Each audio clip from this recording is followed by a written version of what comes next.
Hi, and welcome to Enchantment of Eternity's live discussion on the Expanse Season 3, Episode 3, Assured Destruction. I'm joined here by two very special guests. Oh, I have to mute my damn thing. Two special guests to talk about this great episode of the Expanse. First off, joining once again, Darrin from D's Reviews. Thank you so much for joining us to talk about this episode.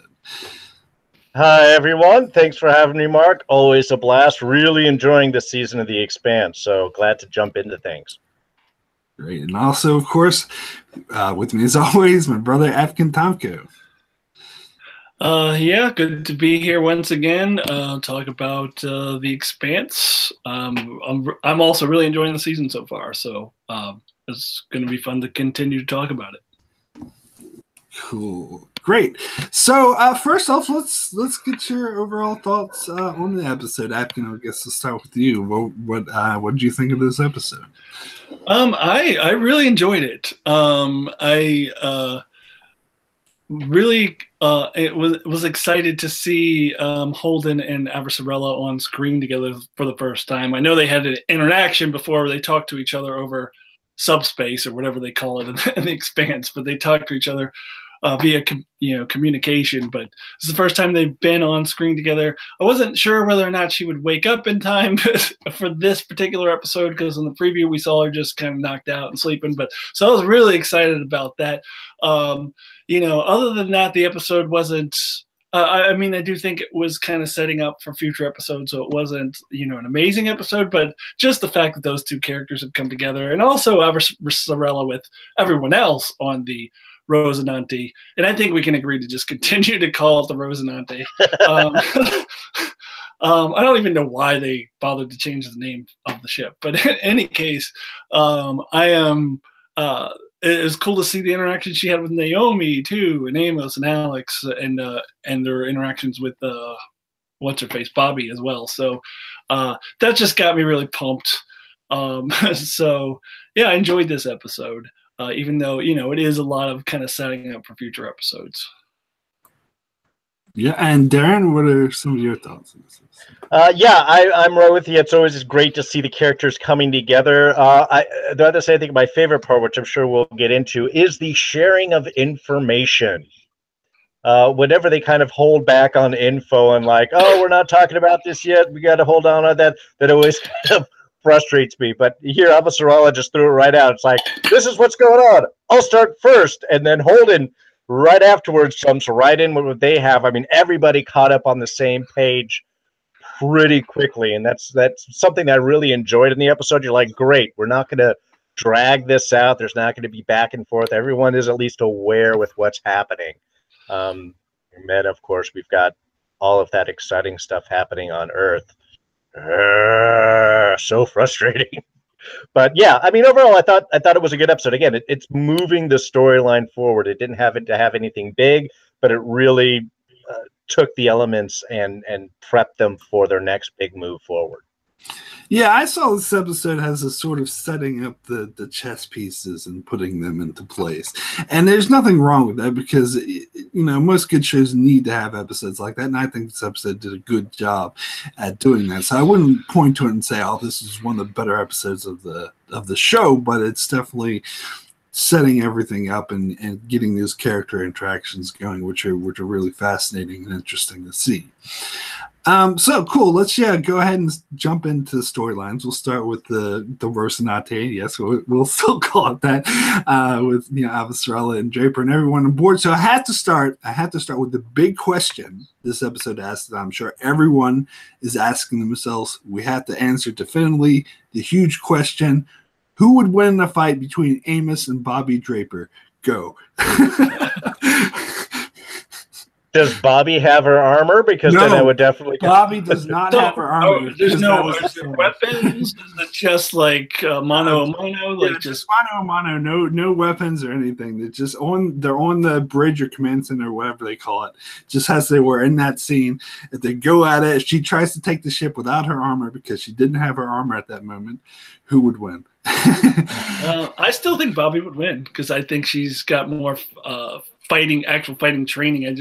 I don't remember if we've seen Amos fight very often. Maybe we have, but I picture him more as kind of a brute, just a big guy who intimidates people. But I think Bobby probably has more actual skill and training in fighting. So I think that she would still win even without armor or anything. Yeah, and that is a good point. She definitely has more of the military training and such. But even especially in this episode, we have a little bit of that backstory on Amos about, growing up and the streets were always, were tough and he had to fight and scrap his way through. So, it's like I would see as Bobby as like the refined, as the trained fighter, and Amos is more of the scrappy, unexpected, down and dirty type of fighter. I don't know. I might lean towards Amos just because he has that slightly psychotic point of view, which might cut him out on some things. But yeah, it's tough. I mean, Bobby with her training and everything, that might be a bit more. But yeah, it would. Yeah, that's a hard one to choose. It might be a little bit more Amos just because, like I said, he has that slight psychotic bent, and I think he's a scrappier fighter. But yeah, really, it could go either way. Yeah, I'm leaning towards you, Darren. I was kind of thinking along the same lines, is that he has that more psychotic sort of, and just the scrappy kind of fighter. And plus, he's like his home territory because they're on the Rocinante. But Akton, you do bring up really great points about her training and stuff. So Amos doesn't have that official training, so she's probably more, a skilled fighter. So it would be a fascinating fight. I just don't think that it would be as easy to take the ship as Bobby seems to suggest in this episode. She's like, that's why I bring up the thing, because she's like, oh, when Amos like, I'd like to see you try. She's like, no, you wouldn't. You'd be blah, blah, blah. And I think she was a bit overconfident there, in my opinion. She's underestimating Amos, but she still could possibly win. That's a good point. Yeah. I could also just see it being a draw where they just both knock each other out and fall over, and that's the end of it. But yeah. Yeah, that's definitely the case. So what did you guys think of that scene anyway? Because my thoughts of it is I wasn't a huge fan of the way Draper was acting. Like, I could understand that she would be uneasy around the Rocinante crew and that she wouldn't trust them. But the fact that she was like trying to take over the ship and threatening to kill them all, I was like, bring it down a little bit. I don't know what you guys' thoughts were on that. I think that was a lot of... Oh, yeah, go ahead, Akton. Oh, I was just going to say, I saw that in your review, and I don't know. I didn't have a big problem with it. I thought that, she's in a situation now where she's in an unfamiliar place. She's vulnerable. She's feeling vulnerable. And I think that's just her defense mechanism. That's just who she is as a person. She just goes on the attack. I think that's just her natural reaction to being put in that situation. So I thought it was very much in character, actually. I didn't have any problem with it. Thought it was fine, but that's my opinion. Yeah, it definitely felt like a pardon my language, a dick measuring contest. Everybody just walked in and started throwing down to see whose was bigger. Well, I think Amos would probably win that one. Well, yes, I was going to say, from a literal standpoint, sure. But yeah, obviously, Bobby recognizes that this is a Martian gunship. She sees the flag, and her first thing is to, like, aggressively come after the crew, like, who would do this? And I love Amos's response is like, I did. Thought it'd be funny. Maybe not right now. I love that kind of interaction. But I'm just glad that Holden stepped in when he did, because you could see that kind of tension between the new people. I think Bobby was maybe a little overstepping her bounds on that, trying to place her position in. But I'm glad as soon as Holden walked up, everybody shut up. And, if there wasn't any bigger statement that he is respected as the captain, that said it right there. So to see the conflict was one thing. To see that it was settled quickly, I think was a really good move. I just thought she should have been more grateful that they just saved her life. That's all I'm saying.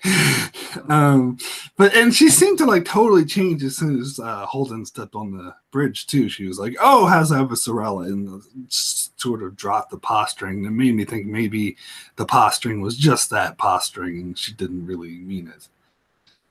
Well, yeah, especially you're walking right over to the control panel and just being like, "Oh, this is more my ship than it is yours." It's like, excuse me, person who just got here. Yeah. Yeah, I definitely think she went a little bit overboard, but I just didn't think it was kind of out of character for her to behave that way. But she definitely took it a little bit too far. Yeah, I can see that, and I definitely can see how the facing of the flag would set her off. I think they played that pretty well. Yeah, Colonel Doomsday in the chat says that scene was horseshit. So I guess he doesn't like it even more than I did. But yeah, it was pretty interesting. Anyway, so then we get like the interactions between Holden and Naomi, and I love this, is how, Naomi is, because Holden's like, I don't want to get involved. I'm just going to leave you. You can take the ship if you don't like it and just leave. I don't care. And Naomi tries to convince him, oh, we need to get involved. And he just doesn't interact with her. He's like, if they don't take the ship, you should. And I was just like, damn, that's pretty cold. But makes sense from where the relationship is at, and I found it a very interesting journey where they got to this point. Yeah, and you had mentioned in your review too that at the end of the season, right before she told him what she did, he was like, "Oh, I love you. I'll be with you forever." Blah blah blah, and like then she told him, and now that's changed everything. And now it's to the point where it's like, yeah, you can take that ship and leave if you want to. But at the same time, they haven't kicked her off. They haven't forced her to leave. They're letting her stay. They're tolerating her, but it's basically like, oh, you don't like what we're doing? Okay, get the hell out of here then. We don't care. So it was definitely interesting seeing how they've gotten to that point. I agree. Well, and they gave they gave, I think, Naomi a certain interesting arc over this episode where she does sort of weigh out what is it that she wants to do and what's really important for her, which is why later on when you had that great scene between her and Mark, who's kind of like says, hey, I saw you were looking at Tycho and I can totally understand. I don't agree with what you did, but I respect your commitment to the belt. And them kind of like setting up, I don't know, a certain detente between the two of them, at least, where you don't always have to agree with the decisions, but you can respect where people were coming from. And I like, again, that kind of little bit. It reduces some of the tension that's going on between our crew members. Yeah, I mentioned in my review that I really love that scene in the kitchen between Alex and Naomi. I thought that was really touching and really them reaching out. And I mentioned also and so let's go ahead and get into Alex, because this is an interesting discussion here, is because I think the reason why he was doing this is because of the call with his wife, or I don't know if his ex-wife technically, probably is now, but yeah, because I think that drove home to him that he doesn't really have that family anymore, and the Rocinante is his family, and so that's him trying to reconnect. And he's pulling straight. It's like, I still think what you did was shit, but I'm still want you in my life. I still want this family to be together. And I think Naomi actually responded well to that. So I really like that. Now I've gotten some. I want to ask you guys about that call that Alex made to his wife. Did you? Because from my perspective, I thought her reaction was completely understandable, but I've heard some different opinions on that she was being a bit too harsh on him. So, Akton, what was your thought on that scene? Well, no, I don't think she was too harsh on him at all. I mean, if I'm not sure of I don't remember all the details, but he's been away for a while. That was the first time he contacted them in a while, a couple weeks ago. And, as she talked about in her message, you go through this grieving process and then you move on, and they're moved on. They're over it. I mean, she was like, I'm glad you're still alive. That's great. But we've suffered already, and now we've had to move on, which makes a lot of sense. You kind of have to do that.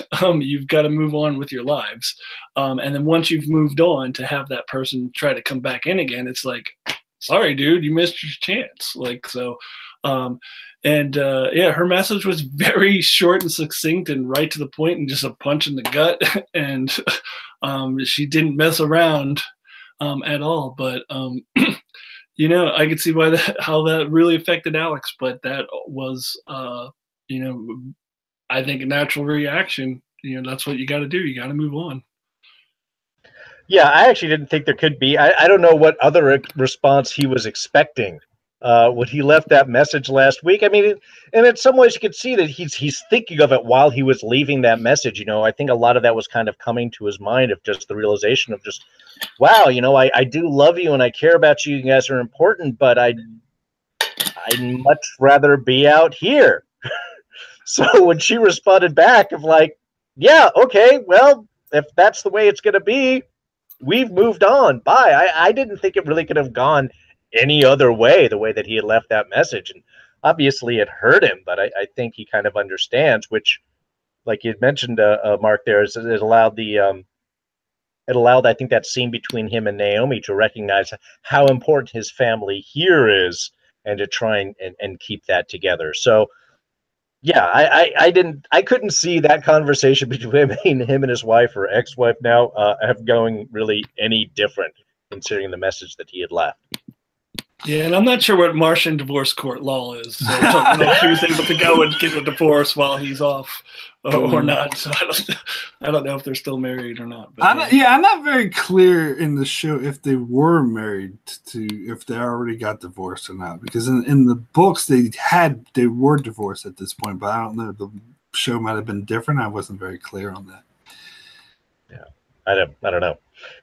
Yeah, but that's good because I was wondering if this was translating as well in the show, because in the books they make it very clear that Alex actually prefers being in space. He loves his family, that he actually sort of just neglects them and abandons them. And I think in the novels he even cheated on her. But so I was wondering if that was as effective in the show, but it seems like it was.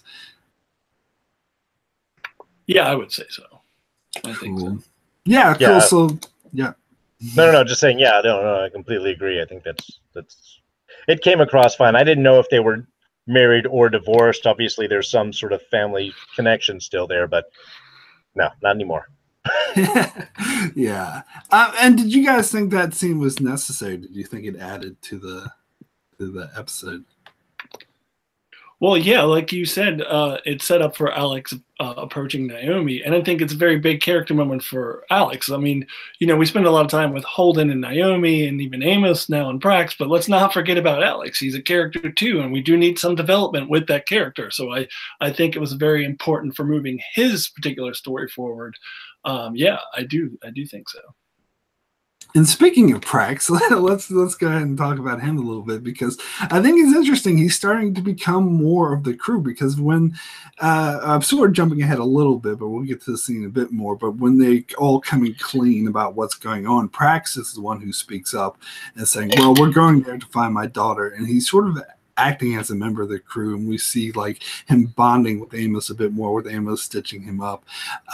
So yeah, any thoughts on Prax? No, I really enjoy those things. So you said it's nice to see him really coming in as part of the crew now. I mean, Holden has committed to. He and Amos has obviously have bonded and had certain connection here. I love that little scene where he's pulling out the stitches. I mean, we get a little bit of backstory on Amos too, but even that small line where he talks about the Frankenstein with Frankenstein's monster, and Amos looks over at him. He's like, "Oh yeah, that's right." It's like somebody can see. Oh, I think Amos has read Frankenstein, which I wouldn't have expected him necessarily to, but he's right on top of that. So in some ways, it kind of expands, I think, a little bit more of their connection and a little bit more depth on Amos's part. But yeah, I liked Max really stepping in and being more part of the crew. The crew's pulled him in, and he is now, you know, committing himself to this group. Yeah, and I like that too. And in fact, I would go so far as to say, if the show didn't do that, if they weren't able to pull that off, then it would be a failure. I would, when Prax first came on the ship, you would think eventually over time he would kind of grow into the crew and find his niche in that crew. And we can clearly see that has definitely happened. And I think that's great. I think that it's been pretty well handled by the show. And, you know, oftentimes on TV shows, you can bring in new characters in a second or third season and try to put him into your group of main characters, and sometimes it may not necessarily work out. Nikki and Paulo, excuse me, Nikki and Paulo. Anyways, may not always work out. In this case, it worked out really well, and I attribute it to the actor as well. I think he's doing a great job. I don't know the dude's name, but I think that it is playing very well. That Prex definitely is becoming a part of the crew. Well, I like him much better on this show than I do on Jessica Jones. I didn't like his character on Jessica Jones. But anyway, so yeah, let's go ahead and get into Avasarala now, because we see her. It's a touching moment where, you know, she thanks Bobby for saving her life, and then kind of as we discussed last week, and we sort of predicted that this was coming, that Bobby would not be very good with just, you know, negotiating with the crew and trying to get what she wants. But Avasarala is a bit more skilled at doing so, but she does fail to get to Holden, and you can try it, and I analyze this in my review, how she tries different tactics every time. First, she tries to appeal to his vanity, then she tries to appeal to his heroism, then she tries to appeal to his sense of, you know, urgency of wanting to save the solar system. But Holden is just like not having any of this, doesn't want anything to do with him. So then, as you touched on earlier, Darrin, that she finally realizes the only way to get through to him is to cut through the bullshit and to just come clean. And I actually did really love that it shows how intelligent she is and that she knows how to accomplish what needs to be accomplished. Yeah, and she also will try to bring up that she went and saw his mother. That I like that she brought that up too, but that didn't work either. And you say she didn't reach Holden, but it seems to me after she cuts through the bullshit, I think that she kind of is starting to reach him. Like, I think he's like, okay, wait a minute, we're on the same page here. Even them, as far as them going to Ios, I think that actually goes right along with Avasarala's agenda, like just going to Ios to wipe out the whole protomolecule experiment. I mean, that goes right along with her agenda as well. Oh, yeah. Well, when I said that she didn't reach him, I was referring to before she came clean. Like, right. Yeah. And then that was the way to do it. And you're right, she's very smart in realizing that that's what she's got to do. Because she's not always somebody who likes to come straight out with the truth, because she had that whole facade for the first couple of seasons that she's this war hawk, and she's not. So she puts on a lot of faces. She's a very skilled politician. So her first instinct is to try to politic it and try to do these different tactics. But she's smart enough to realize, okay, in this case, I have to be, just cut right through the bullshit and come out and tell the truth. And that worked. Yeah, and I just want to point out in the chat, Belinda said that Avasarala is scary smooth. And I definitely think that's a good assessment there. Yeah, it was. Again, it was fun to see, and you're right. It was like she had tried all these different diplomatic, maneuvering tactics in order to get through to Holden, and it was finally just like, no, they just want the straight story. They just want to know what's going on. And as soon as that happened, that did allow them to start really connecting. I mean, again, Holden sees what she has to offer and immediately pulls up the footage that they have. Like, yeah, we fought one of them, and we killed him. And then even Pax is jumping in. Yeah, we thought it was my daughter. She has, Mao and Strickland have her on Io, and that's where we're going. So in some ways, I think by doing that, the crew actually convinced Avasarala that Io is the best place for them to go. And I mean, Holden brings up the great point is, yeah, we could do a direct line communication, but then they'd know our position, and they'd be coming right for them. Also good considering that her admiral friend isn't necessarily in charge of his own ship anymore, which I know we'll get to all of that. But yeah, I loved how that kind of, in some ways, that sharing of information actually pulled Avasarala over onto the crew side, more of what the best point of their mission is going to be, versus trying to appeal to the UN. So do you guys think that Avasarala is being sincere when she says that she wants to nuke Io, or basically wipe out all evidence of the protomolecule? I think she sees the danger that it represents. And I think she recognizes that that's sort of where this crew is. And she might even respect where the crew is coming from knowledge-wise. I mean, they're the only ones really kind of outside of Bobby that have had direct contact with the proto-molecule. And unlike Bobby, have actually defeated one of these soldiers. So she may be, leaning towards their opinion, their experience in this field that really nobody else has. Also, how do you say no to Amos? Yeah, I mean, I definitely think she's sincere. And definitely, I mean, I don't know if we're going to talk about this next scene also, but I definitely think Naomi is wrong. Or if she's not wrong, I'm going to be pissed, because I don't think that's in keeping with Avasarala's character to want to take the protomolecule for herself or take it for Earth. I think that speaks to Naomi's character, that she thinks that because she did that, that's what everybody else wants to do. It kind of justifies what she did better. Oh, I'm just looking out for the belt. They're looking out for Earth. They're looking out for Mars. It's everybody's doing the same thing I did. So I didn't really do anything that bad. And that's what Avasarala is doing, the same thing that I did. And if it turned out if that were the case, I would not like that very much, because I don't think everything that's been established about Avasarala is that she doesn't want the protomolecule for Earth in order for Earth to get an advantage. Like, that's not what her goal is here. So I think that she'd be totally fine just wiping that whole thing out. So I do believe she was sincere. Yeah, I think that's a very good interpretation, that Naomi making that accusation says more about her than it does about Avasarala, because I've seen some interpretations, some other reviews about this episode that thought that when Avasarala said, no, we're not going to be friends, that was in the mission that Naomi was right. But I didn't take it that way. I didn't say that as, oh, that means you're right. It means like, well, you're throwing around these wild accusations, so no, we can't be friends. And I think Avasarala is smart enough to know that she can't convince Naomi otherwise in the conversation, so she doesn't try. Yeah, well, Naomi accused her of all those things, and the first thing she responded with was, "You're right. We can't be friends." But she wasn't saying, "You're right. I want it for Earth." She was saying, "You're right. We can't be friends." That's what she was referring to. You're right that we can't be friends. She wasn't saying, "You're right that I want to take the protomolecule for myself." So I thought that was pretty clear, personally. Yeah, Darren, any thoughts on Naomi? Yeah, I was just looking at we're having a little great discussion in the chat about whether or not Avasarala wants it.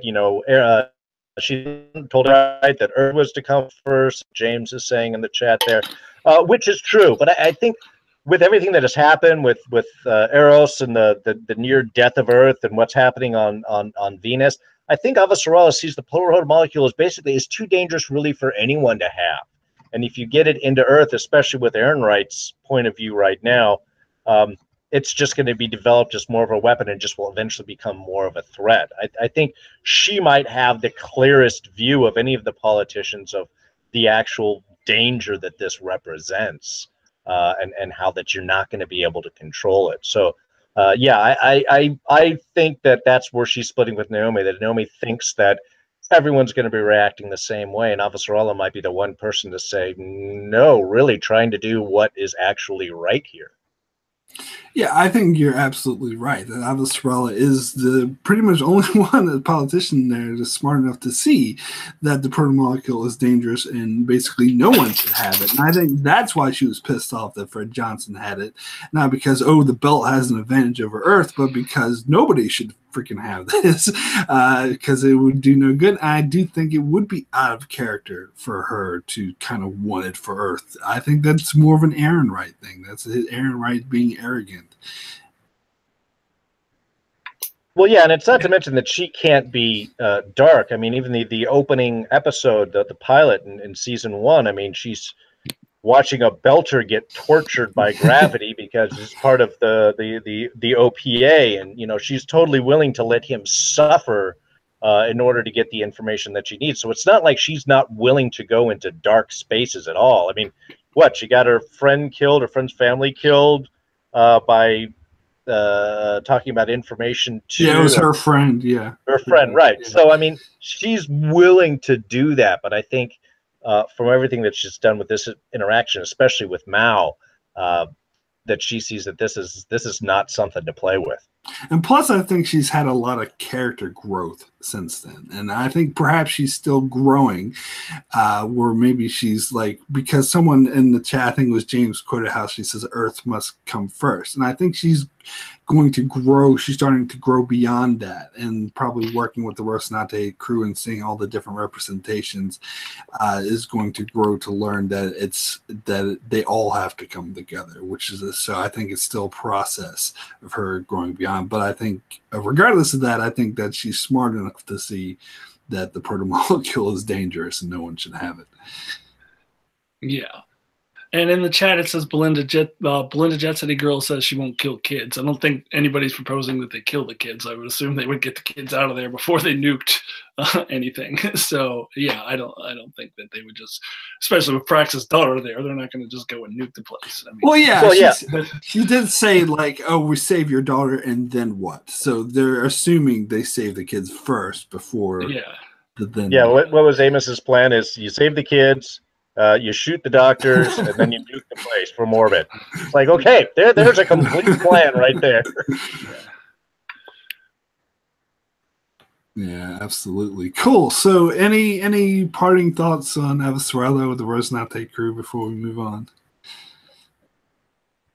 No, I think we covered all the big stuff there. Yeah. Cool. Great. So let's go ahead and talk about Kotiar and Admiral Souther. So we see, we were talking last week about the tech, I guess his name is Theo, and how I think Akton, you were saying you hope he got killed, and I was like, no, I don't want him to get killed. But after seeing the way they killed him, I was like, okay, I'm totally on board with that. I stood up and cheered. It's like, yes, that. I mean, I don't even know why they brought that character back in the first place, unless it is just to give this, storyline to Kotiar where he's, has to do this horrible thing that he doesn't really want to do, and that's giving him, adding to his character. Maybe if that was the point of bringing him back, maybe that makes sense. But otherwise, I didn't understand why they even had that character.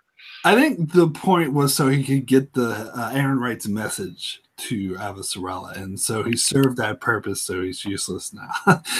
Yeah, but I mean, as you pointed out before, he said it would take several hours or whatever. They got 5 minutes. It seems to me like if he weren't there, the writers very easily could have written that someone else could have just gotten the message, and it wouldn't even they wouldn't even need that guy. But yeah, I don't know. I guess that's true. But I did really like the how it affected Kotiar, and maybe that is why they had him there, because you could tell that he really didn't want to kill him, and the way he talks about him, he was a good man, but he just knew that he would crack to interrogation, that he would not be able to hide the truth. And they're kind of on the nose with that too, because even when he sees him, points this out, says, kind of coincidental here that the one guy who could probably crack is the one who didn't survive. Well, that's the perfect thing. I mean, sorry, actually, go right ahead. I was going to say, I was actually kind of surprised he was able to figure that out. I mean, I was like, wow, he's pretty smart. So he knows exactly what Kotiar did. I was actually kind of surprised that he said that. Well, it shows the duplicity involved in the individual too. I mean, him being able to see that quickly, I think, says a lot about him as an individual also. But with Theo, the thing is I couldn't see that going any other way. I mean, Theo was a good man. He helped them escape. I think Kotiar wanted him to survive if at all possible, but just saw the writing on the wall. This is who's picking up. This guy's going to give up the real, and that's going to build away. And I think that's the other real major point is at this point, once the UN ship picked them up, Theo's life was already over with. They're not going to let him go afterwards. So they're going to try and get whatever information are, and then he's going to be killed. So I think Kotiar saw that, was like, well, I'm sorry, I'll make this as quick as I can. But this is the only way that it's going to be able to go forward. So, and of course he was, quite correct. Obviously the Admiral was like, yeah, I would have gotten information out of this guy. No, that's why I had to kill him. I mean, it's unfortunate he died. Yeah, and like as soon as he like Kotaro is like, just calm down, take a breath. I'm like, he's gonna kill him. Yeah. Like there was just the classic, oh, look at the flowers, look over there, isn't that serene? Yeah. But so they come aboard with Admiral Souther, and he's the commander of the Agatha King, and we meet sort of the crew, and we get some interactions between him and his crew, and they have this camaraderie. They had this like sort of unspoken like communication as well, which I thought was really great. I thought it was a great way to establish the ship and establish this character even more, because we've seen Admiral Souther, but he hasn't been in the show since like the very beginning of season 2, though. So it's been a while. So it's a great reintroduction of him and in this current situation. And also, of course, Admiral Wynn comes aboard, and he's the Warhawk who's firmly working with Aaron Wright. So I think it was pretty good from that conversation they had with Kotiar.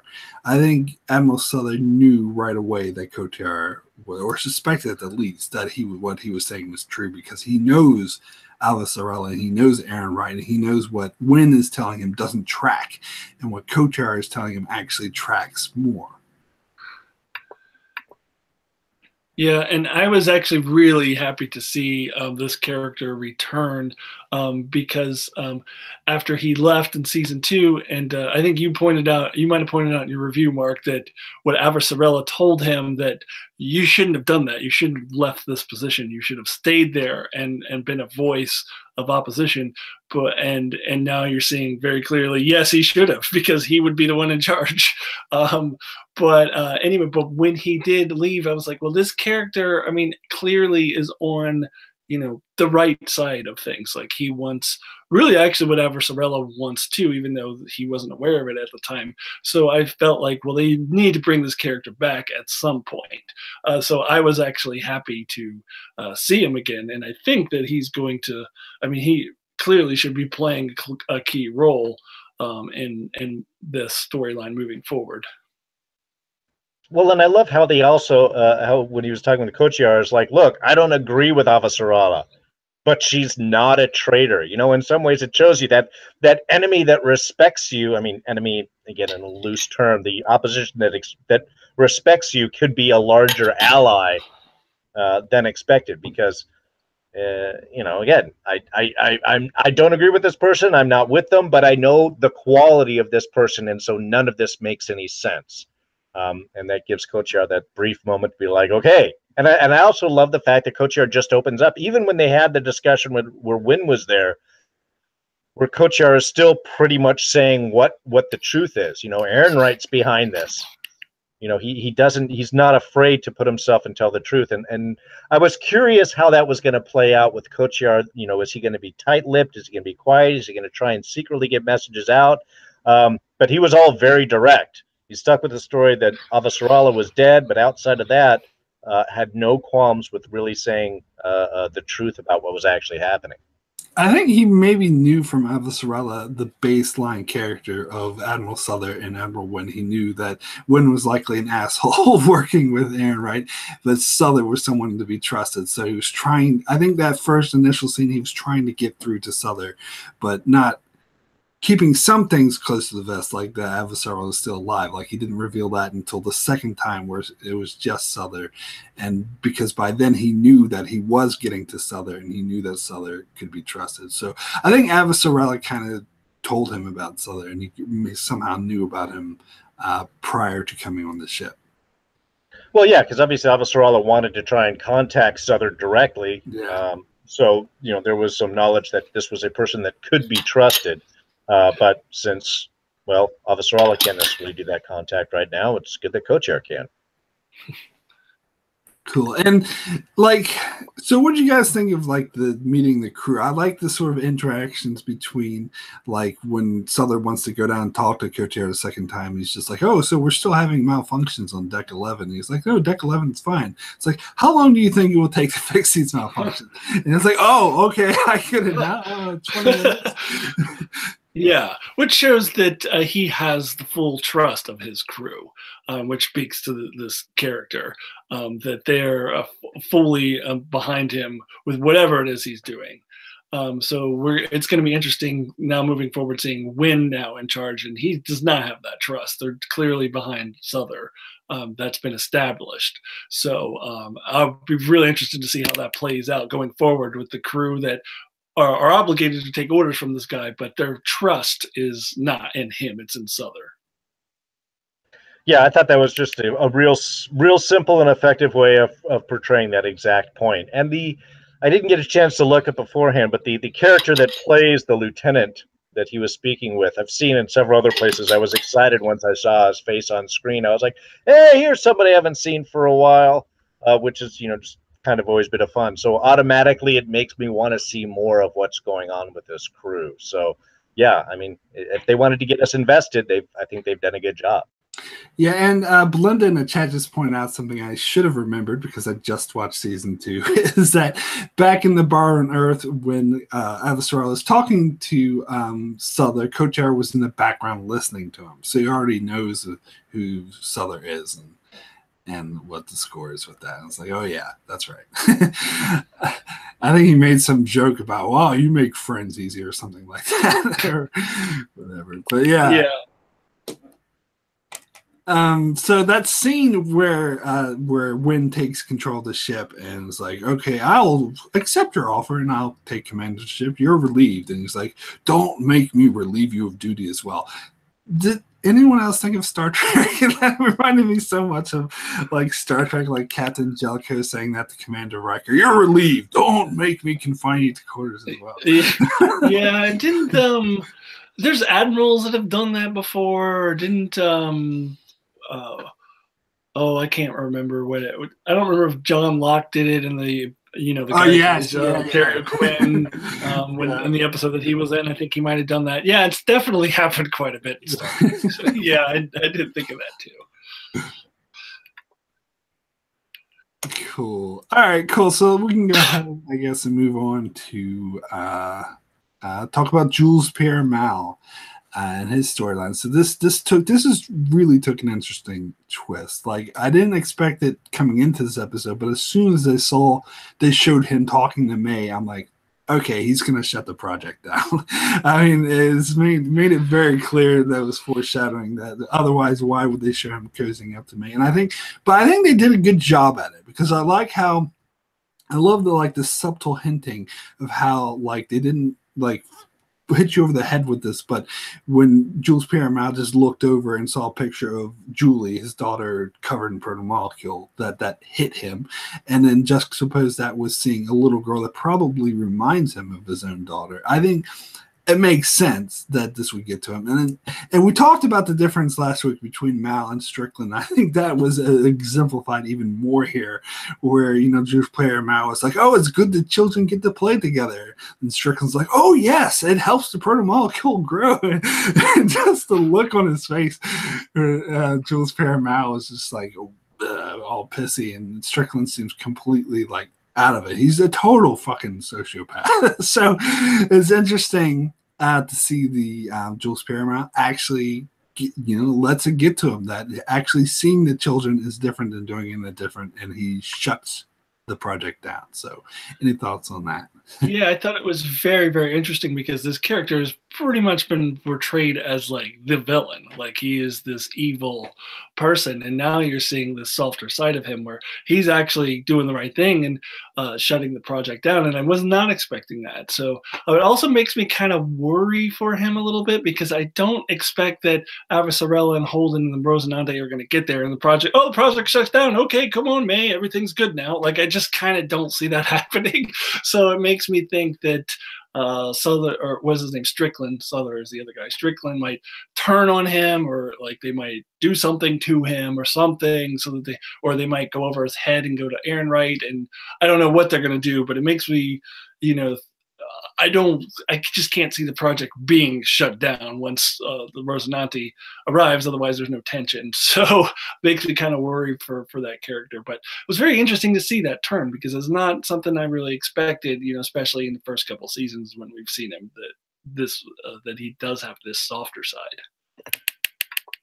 Yeah, I thought that you said that scene with Strickland, where it's like, oh yeah, be calm helps absorb the protomolecule more, and that smile's like, yeah, isn't that exciting? It was just that's all you needed to define Strickland's character, I think, right there was was perfectly. And so yeah, I loved how you did see Mao. Obviously, May is going to remind him of his daughter. Um, and that especially as things go on, and then you start to see that the protomolecule taking over the one kid, his willingness to shut it down. This was that episode to have Mao make that shift and see the humanity and the danger and stuff. And even as he said, is yes, I wanted to believe that this would allow us to use the protomolecule, but that's a lie. It's not going to work that way. I mean, again, Strickland believes in his science. I think Mao, one, is following his heart, and two, just is kind of starting to understand that no, it's not going to work that way, which does make me think that Mao is not long for this world. That Strickland is probably going to kill him or do something, because Strickland's not going to want to stop this research.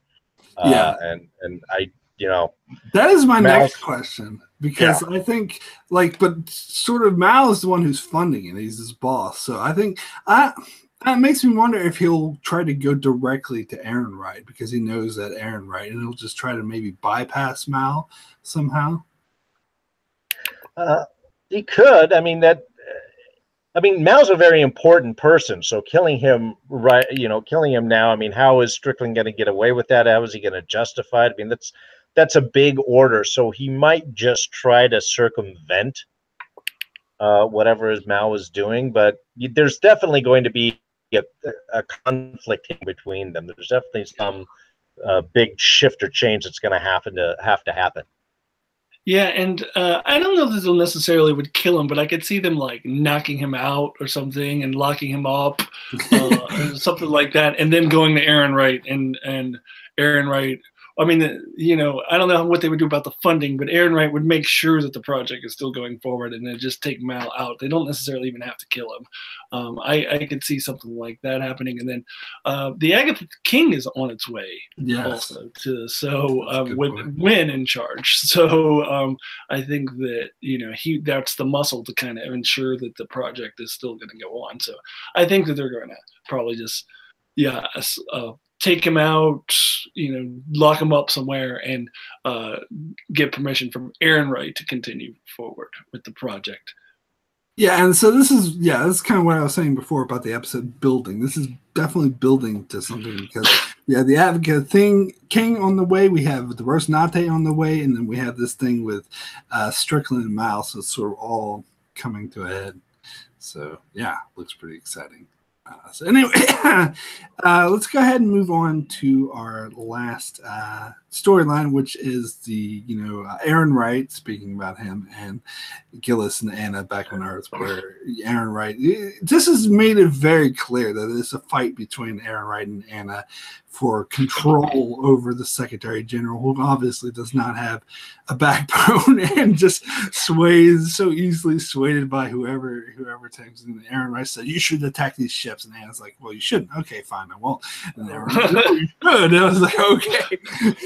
Yeah. But at the end, Ehrenreich tries to blame, because South America gets attacked and a whole city of 2 million people gets destroyed, and he tries to blame it on Gillis, and by default blame it on Anna. He goes to Anna and tries to make her feel guilty and say, "Well, it's your fault for talking him down." Basically, he says that in his manipulative way, and I think he's really good at manipulating people. But I think Anna's going to be able to see through this personally.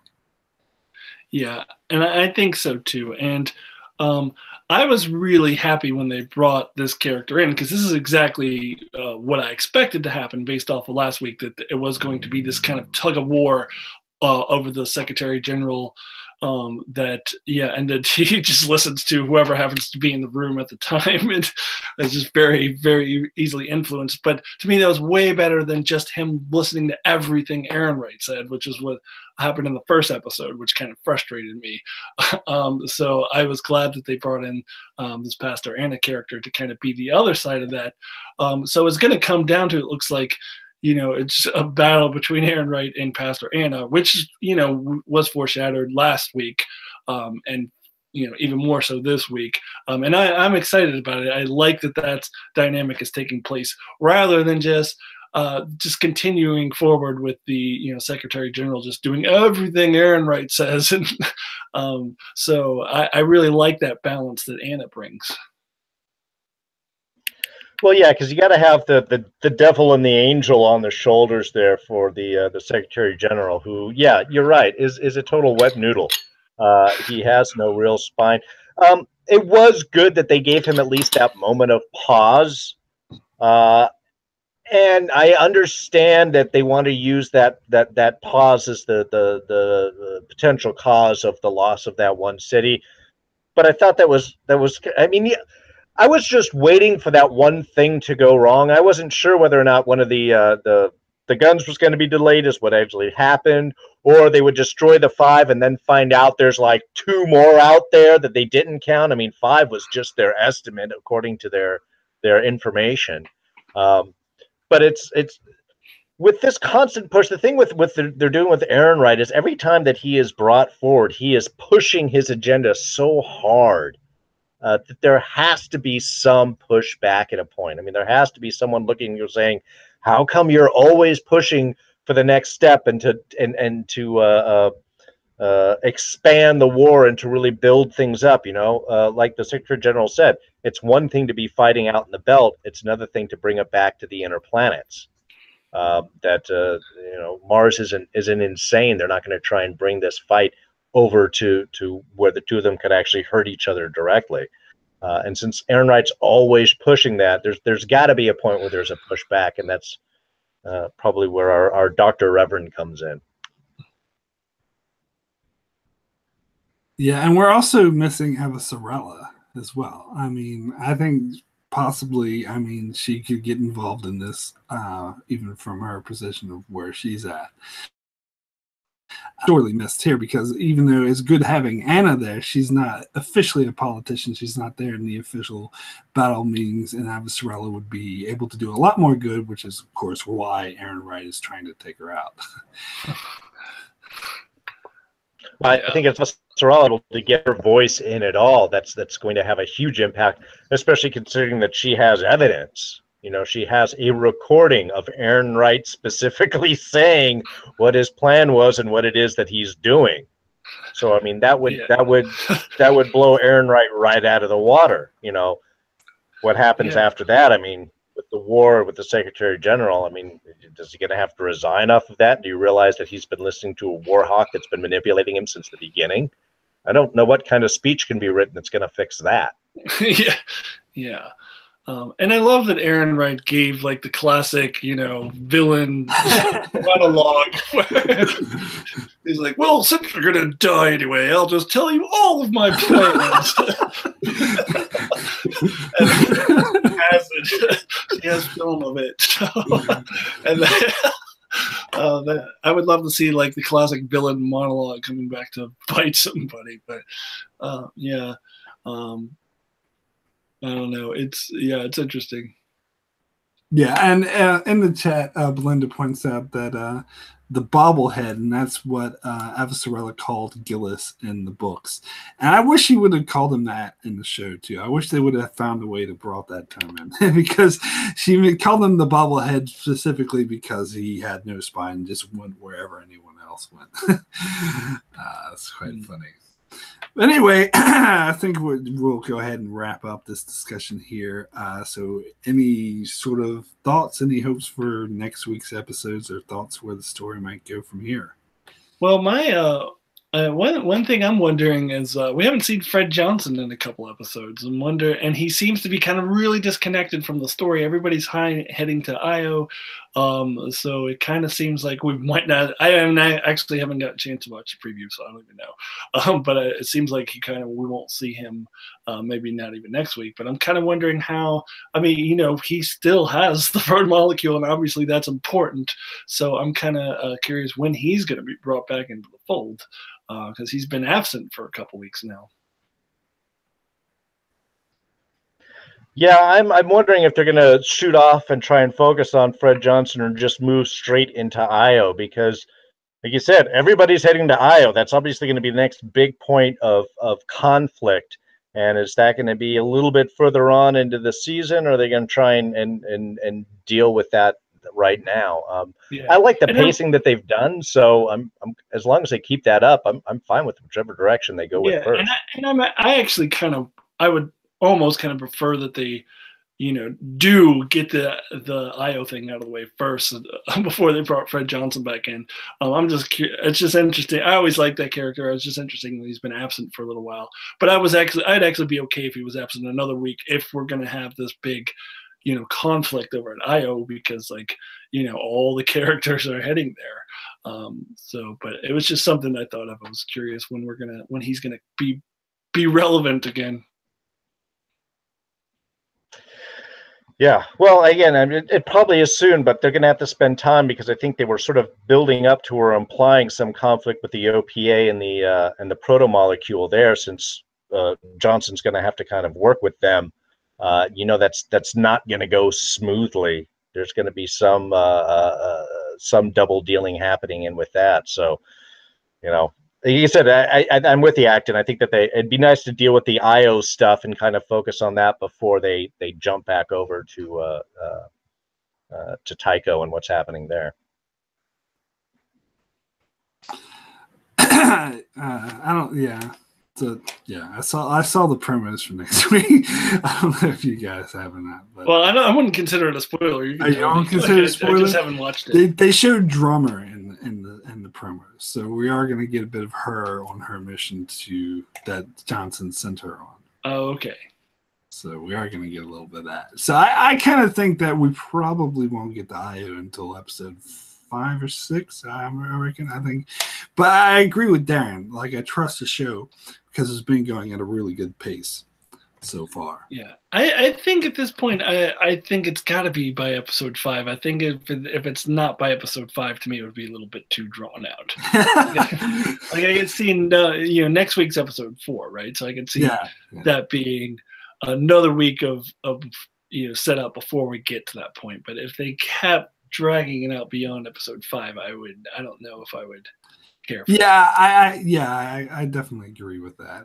I do think they're kind of just starting to seem like it's going to build. I think they could have one more episode where it's building, but it needs to get there by episode 5. Cool. So yeah, let's go ahead and end this discussion here. Thank you guys so much for joining. Thank you everyone in the chat. Blender, Colonel Doomsday, James. Always good to see you guys join. And anyone watching this in the archives, thanks so much. Anyway, first we'll sign off of where people can find you and what you're up to. For Darrin, where can people find you and what are you up to at the moment? Thanks to everyone. Having a blast. Always a blast talking with you, Mark and Acton, about the Expanse and actually everything else we talk about here. It's always fun diving into shows with you too. You can catch me on YouTube. I'm at D's Reviews. I do Agents of S.H.I.E.L.D., which is just wrapping up its last few episodes. Also Legion, Westworld, and Fear the Walking Dead. So some exciting stuff happening there. You can reach me at Twitter and Instagram at DARRINJAQUES. I tweet more than I Instagram, I have to admit. Just a dude talking about shows. I'm Akton Tamko. Of course, you can find me on Akton Tamko's channel. I have been on a little hiatus for a little while, but I've got some things that I've put out recently. I've got a Game of Thrones season 8 prediction video called Wild and Crazy Predictions because I haven't looked at any spoilers whatsoever, so I'm just going, out of thin air, and also it's a bit sarcastic and bitter because I don't think season 8 is probably gonna be that great. So check that out if you haven't already. I did a review for a new show, Lost in Space, which aired on Netflix, and I plan to probably continue doing reviews for Westworld. It may just be me popping on the air and giving my thoughts like I did last week, but I'm definitely very intrigued by the start of Westworld. can't spoil it for Mark because he plans to binge it after the season is over. But I definitely will continue talking about Westworld on my channel. So my channel might be a little more active now than it has been recently. I think last week I said that, and Cardinal Doomsday pointed out in the chat that I'm active acting. That is that's happening. So check out my channel, and we'll see you guys next time. Cool, great. And finding me for the first time, my name is Mark, and my channel is Enchantment of Eternity. I cover the Expanse weekly with reviews and also with these great discussion videos, and I cover some other shows that like Star Trek. And at the moment, I should have my Babylon 5 Season 3 review. I'm working on that at the moment, so that should be coming up soon for the Babylon 5 fans. And also continuing reviewing every Star Trek movie. This week I'll be asking the question, what does God need with a starship? I'll cover that masterpiece of a movie.